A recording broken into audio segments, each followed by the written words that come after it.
Yarı otomatik makine. Normal kartlı, sigortalı, resetli, formas motorlu. Sipsimiz falan çelik.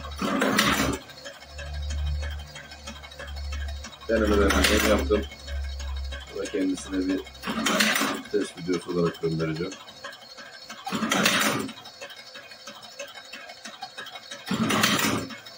Çelik tütün haznesi.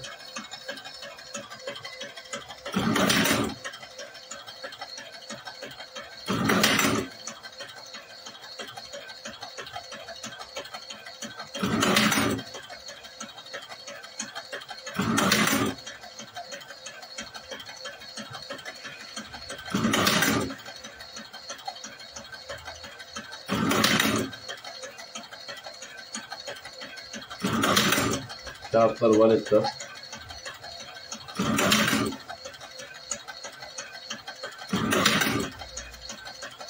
Tütünü ıslah.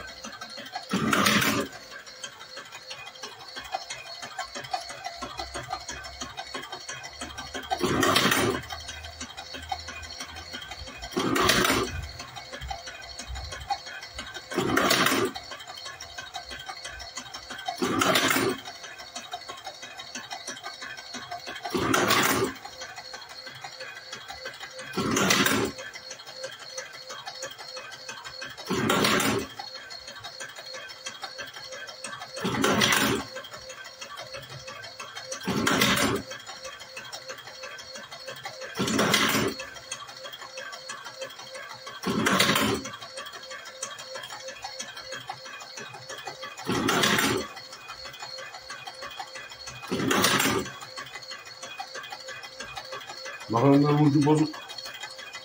Ondan takamıyorum. Şöyle göstereyim. Düzelterek takmam gerekiyor.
Şu en son sardı.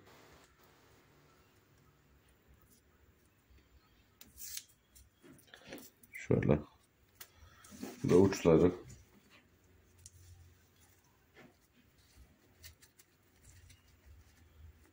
Şu şekilde. Güle güle kullanın. Hayırlı uğurlu olsun.